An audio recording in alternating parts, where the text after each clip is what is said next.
This podcast series is brought to you by Elekanyani Ndlovu. For more details, visit elenndlovu.com.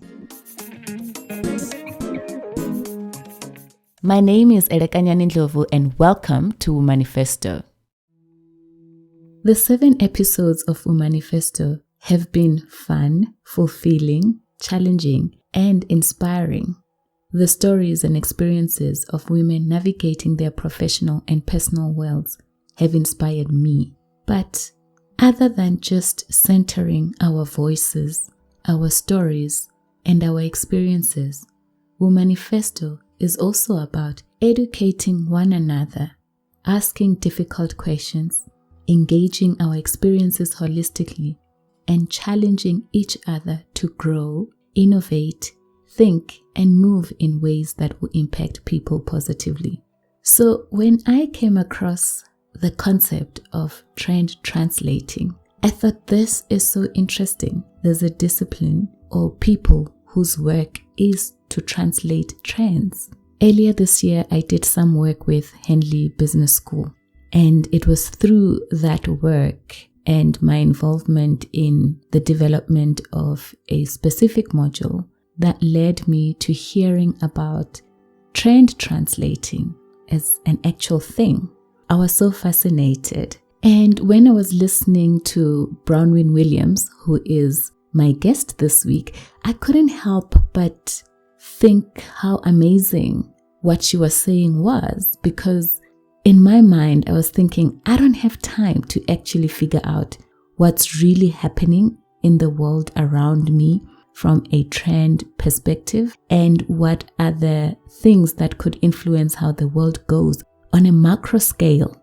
And to hear someone almost give a summary of what the trends are and what the world is looking like was incredible for me, because I was thinking, this is actually so empowering. If you needed to understand where things are moving towards and have a sense of what's going on, you could actually then access that resource that's already there and already packaged, and use it for your purposes, and use it to process whatever decisions and whatever risks or whatever ideas you're actually thinking about. It was from this fascination that I thought, if I didn't know about it until just a few months ago, maybe there's a number of us who don't know that there is such a thing as trend translating, and therefore have never really processed the power that could come out of that. And so I thought today's episode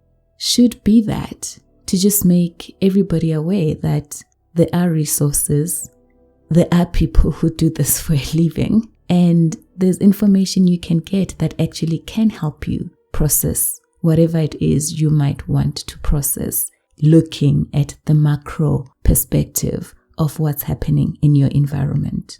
I think that it's important for us to know what's happening in our environment, especially when molding an entrepreneurial mindset that is a lot more proactive and not necessarily reactive. And through understanding trends, patterns, and how they shape where we are going, we are better able to spot opportunities and be disruptors for positive change. By staying ahead of critical data and analysis in our context, we can be part of participating in the creation of a new norm that serves and includes us sustainably. I have invited Bronwyn to give us an overview of what is happening in the world, what the trends look like, and maybe answer the question of why it matters for us to understand the trends and how do we leverage that. Bronwyn is a trend translator and a future finance specialist for Flux Trends. Bronwyn has over 10 years experience in marketing management and trend research, working predominantly with brands in the financial and B2B industries. Hi, Bronwyn. Welcome to Womanifesto. Hi, thank you so much for inviting me. How did you get into trend translating? My background is in marketing management, so it makes sense that I've always worked with trends, because as a marketing manager, you do deal with all those reports and with all those agencies. Yeah. And then I got to meet Dion Chang when I was still quite new in my career. And I'd been working for about 5 years, and I started doing some research for him. And the trend space essentially took over my life. So it went from being something that I purchased to something that I actually started providing. Because I do like the macro context. And since then, just to make sure that I'm obviously offering my clients a good understanding of the trends that I work about and speak about, is I've taken myself back to school. I've studied future studies. You can actually do that. It's a real degree. Yes. And I've also got degrees in economics, because economics might sound a bit technical, but when you actually think about it, economics comes down to two things: understanding incentives and understanding trade-offs, which is basically everything you need to understand trends in the future too. It's about choice architecture. If this, then what? So if you understand those principles, you can obviously apply that to any industry that you're looking at. Awesome. So that would be the sort of my short CV. What is trend translating? Is to help businesses understand how trends, that would be social trends, economic trends, political trends, all sorts of trends, impact on their business, so that they are better prepared to take advantage of the opportunities that those emerging trends present, and also better prepared to avoid the threats that might be existing from some of those trends to be tracking on their current business models. So essentially, we buy our clients some time. You can think of us as the contemporary version of what used to be the watchman that stood on the watchtowers in medieval days, sort of scanning the horizons, looking out for the marauding hordes. We spot all those things on the horizon so that our clients have that extra few minutes to get ahead of their competition. Why is it important for us to understand trends? Well, if you can understand trends, you get a head start on the world. Seeing trends and understanding trends is about context. So we really do look at a macro space. We're looking at complexity and how different things interact with each other. And opportunities are usually at the intersection of different worlds. And that's why trends can be so useful. And you particularly want to look at a broad picture of trends. You don't want to be like a trend person that only understands, say, fashion trends or food trends. Because what's going to be interesting is when those trends start intersecting. That's where the opportunities come from. So it's about how do you combine virtual reality with cannabis, or how do you combine, proudly South African with, with going to space with Elon Musk. How do you tie these different things together? And that's where new opportunities come from. Is buying you that time to be the first mover into a new space. So if you can see the direction things are headed, to be the first person there, you can of course get a huge advantage on that. And also buying you time to prepare for threats. So that's why people work with people like trend analysts and futurists. If you had already planned for a pandemic insurance, you'd be very well set up for this year. Yeah. And futurists have been speaking about these sort of things for a very long time. And some companies did take steps to protect themselves against the eventuality we find ourselves in now. But because it's not their core business, most people are not able to think about all those eventualities, which is why you want a generalist to come and sort of give you that to formulate that mess, give you the big map across everything that's going on at the moment. So really you want to understand trends for those two reasons: to prepare to survive threats and to prepare to take advantage of opportunities when they arise. If you, these days, just having a 5 minutes head start can be the difference between failure and success. So that's why you want to understand that. And that's how quickly the world is moving. 5 minutes Absolutely. head start. That's all you need. The whole concept around Womanifesto is that we talk about all topics that sort of reflect the complexity and the breadth and depth of women in this country and women across the globe. And so how can women use trend translating to position themselves for economic participation? The thing with understanding trends, though, is that's only half the battle. You have to actually be prepared to actually go and act on it. So I would definitely encourage women, particularly women entrepreneurs that want to get involved in the space, sort of read the stuff we put out there. We put out a lot of trend research for free on our website at Flux, and be the person that's actually going to act on that. Because if you don't, someone else will.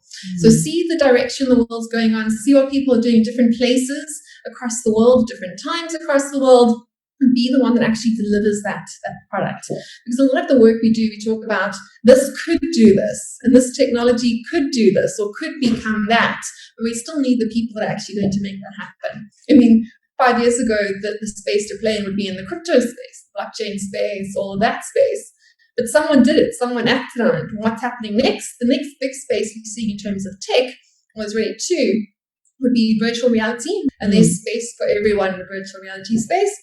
We see everything from interior designers offering their interior design skills to design virtual reality homes for game players. Wow. There really is space for everyone out there. And probably the other space to look at would be biotech, which is quite interesting. That's really coming back down to being a builder business rather than a platform business. But definitely biology, that whole sort of healthcare medicine space, is a space that's ripe for disruption at the moment. Those would be two areas that I would suggest people look at if they're looking for opportunities. So what are some of the current trends that you are seeing? One of the things we've been looking at, or the industry sectors we've been looking at Flux for quite a few years now, is the whole shift towards the green economy. That would be the whole cannabis economy, which is quite interesting. It's been back in the news again now. Yes. But it's a huge opportunity for entrepreneurs to get involved. And why we like that opportunity is because it's a tangible value opportunity. And if we look at the sort of businesses across the world, you've essentially got two types of businesses. You've got businesses that add value or create value, real value. So that would be service providers, people that grow food and make products and have stuff that they actually do. And then you've got sort of accelerator businesses that sort of extract tolls and rents from society. Yes. That create marketplaces that don't actually add value itself. They sort of get in between the consumer and the buyer. And what we've definitely seen is over the last probably the whole of this century, the last 20 years, we've seen a rise of a lot of those accelerator businesses, all those platform economy businesses, like your Googles and your Amazons. They provide a toll gate. That connects buyers with sellers. Now, what we're not seeing is a lot of people actually investing in real businesses. And if you think about it from a sort of long-term perspective, you really need both, because if you have a marketplace but you've got no sellers, no one's actually selling apples, everyone's renting tables, you have problems. And you also have a case where, that the marketplace, it's great, but who's actually bringing stuff to the market? So if we're looking ahead at the next sort of 20 years, we really do want to be focusing on businesses that are actually bringing stuff to the marketplace. And that means re-looking at tangible value, which people have forgotten about. It's so nice to say, I'm going to do a tech startup. I'm going to create a two-sided marketplace. I'm going to be the Uber of XYZ, the Uber of cats, the Uber of nannies, the Uber of whatever it is. But only a few people can win at that. The whole nature of those platform-based businesses is that the winner takes all, because it is about economies of scale again. It's not about distributing value. It's about creating one marketplace so it's as cheap as possible for everyone to find everyone. But that means very few people can win at that space. A lot more people can win and create very nice livings and very desirable businesses by actually bringing goods to the marketplace. And right now, we've probably got enough platforms. Now we need some people to actually start creating value again. And that's why we think things like the cannabis economy is quite exciting, because this is a tangible, real economy that can have huge impact on our healthcare sector, on our tourism sector. There's so many different players that can come into that space. And as we like to say, we've done some research on this. There are now more people that work in the cannabis industry worldwide than there are dental hygienists, which is quite hilarious. Wow. It's got very big, very, very fast. So those are sort of opportunities we think people should start looking at. And there's so many different things. So then it's like using those products to create fashion, clothing, and bricks. And how can you sort of start thinking laterally?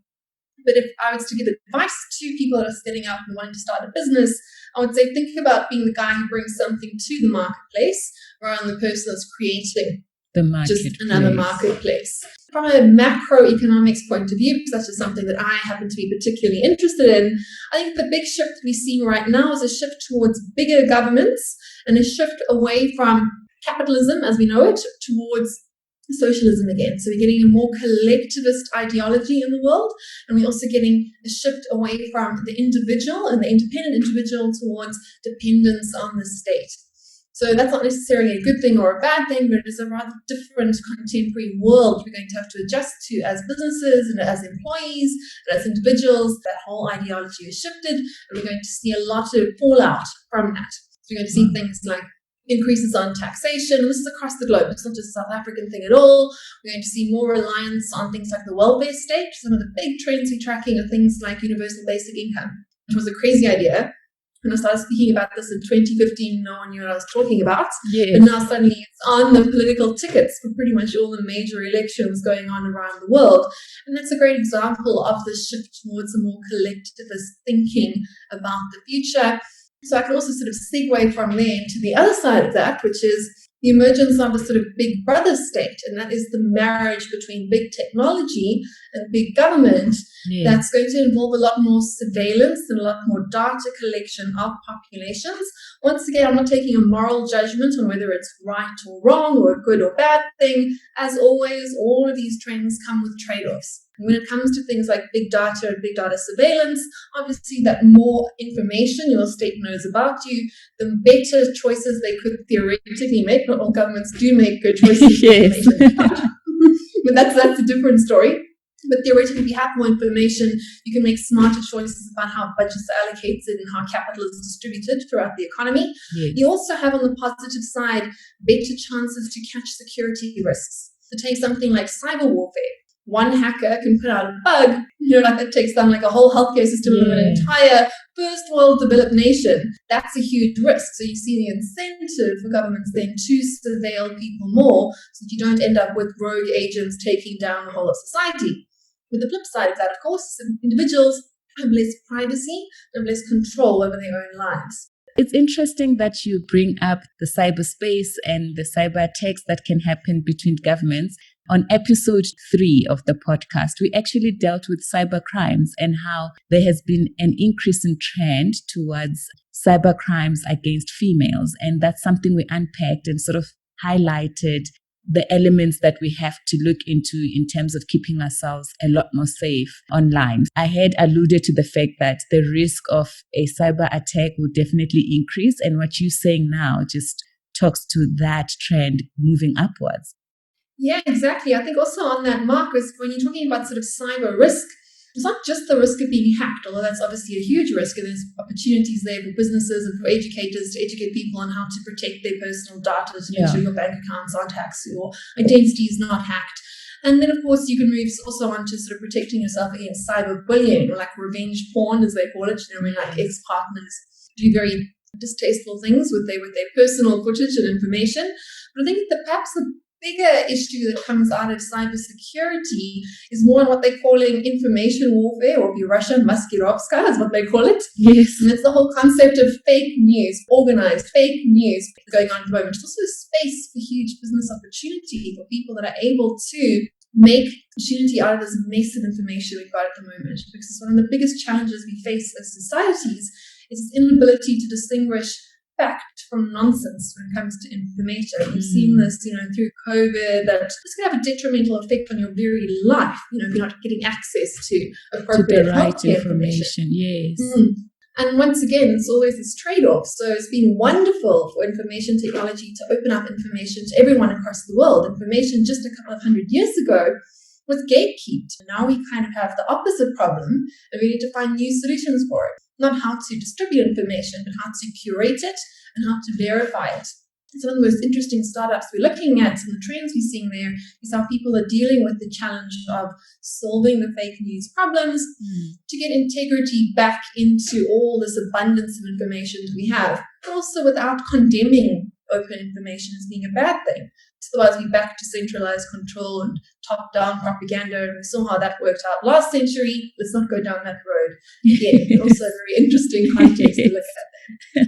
And in terms of, COVID-19 and what it presents is the risk to businesses, and therefore we have a higher number of businesses probably closing down and facing challenging economic times. What are some of the trends you're seeing in that space in terms of what the future of businesses would look like based on what has happened currently? What are the trends that got highlighted through this period? We look like we're going to be one of the economies that is most hurt by what's going on in 2020. So I think we're about the sort of third most affected economy in terms of the downturn we're going to face. So then we have to be realistic about that. But at the same time, when it comes to business, we have to understand that every single business is based on solving a problem. So when there are more problems, there are literally more opportunities to create new businesses to solve those problems. And And some of the more interesting trends we've definitely seen is how some businesses are able to adapt to change and others aren't.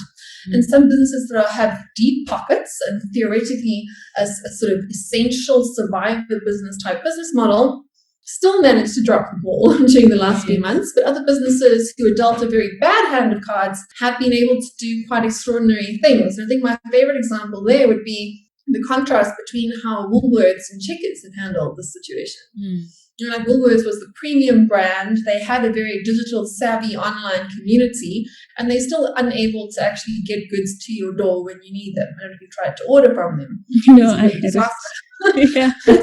On the other hand, you had Checkers that was serving a very different demographic, much less online sort of savvy, much less online prevalence before COVID. And they were able to adapt and come up with their 60/60 app and get products to your door within an hour. Wow. And then when it comes down to its sort of entrepreneurial mindset and being able to move quickly when things change and to see the change and then make the change for it. So basically, Checkers did something new. They adapted, they created a new product, and they've stolen market share from the upper side of the market that Woolworths was playing in previously. But Woolworths has not actually adapted. They have the same really not particularly impressive online delivery service they had last year. They have not taken that step forward into the future. So I think it really comes down to that mindset and how you're approaching these changes.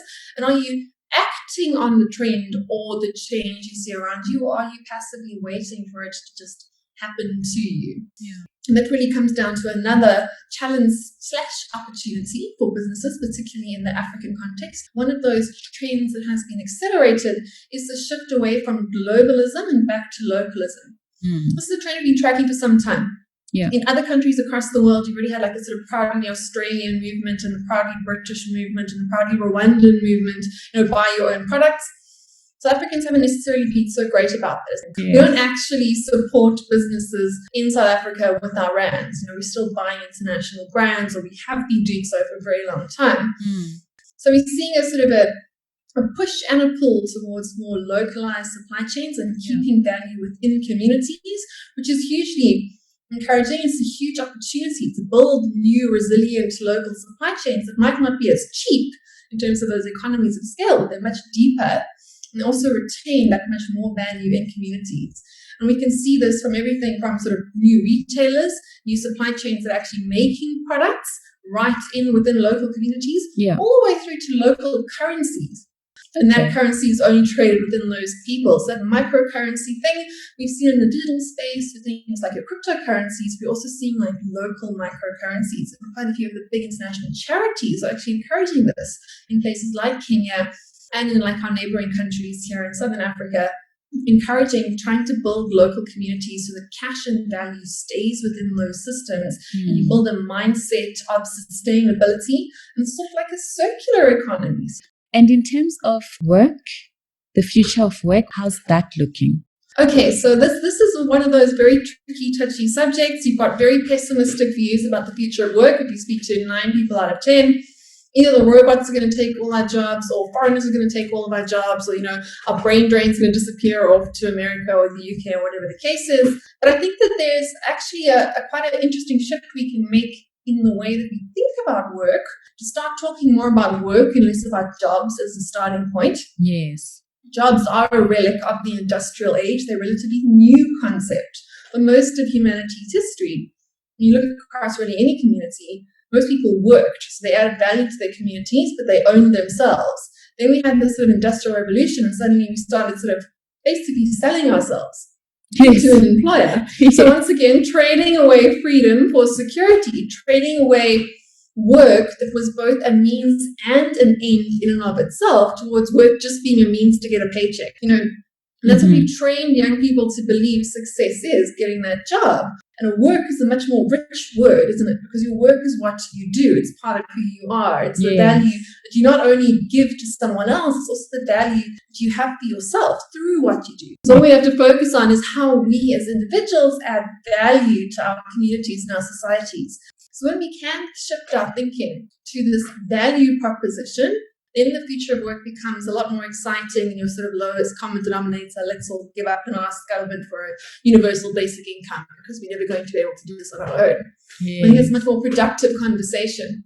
Well, Bronwyn, thank you so much for making the time to speak to us. And I think this is very exciting insights. And I hope everybody enjoys it as much as I have. So thank you for being here today. Thank you very much for inviting me. And if you're interested in the stuff that I'm talking about, as I said, there's a wealth of information on our website. Yes. Head on over to fluxtrends.com and take a browse around, have a look at the near future. Thank you so much. Listening to Bronwyn, I was overwhelmed. And as you can hear from the interview, there's a lot going on. There's a lot of information. But the point is that it's there. The value of trend translating and analysis is that we can equip ourselves with understanding trends to make holistic decisions, to take informed risks, and to spot opportunities. And that's the moral of this week's episode. If you have ideas, entrepreneurial ideas, or you just want to understand what the world is looking like, you can access that information. I know it's a lot, and you can listen to it and have zero use for it depending on where you are in your life. Or you can listen to it and have a light bulb moment about an area, a space you had been thinking about but had no idea of which direction it's going. All this education, all this information is wonderful. And the thought that crossed my mind when I was thinking about how exciting and informative this trend translating thing was that what if I was just not in the right space? What if I was just exhausted? What if you are just exhausted? Next week, I would like to talk about that. How do you get your energy back? And how do you start doing the things that you need to do to get to the things you want to do, to get to actualizing your potential and impact one life at a time? I would love to hear from you. Please share your thoughts, ideas, and experiences with me on elendlovu.com or send an email to womanifesto@elendlovu.com. Until next week, thank you and God bless.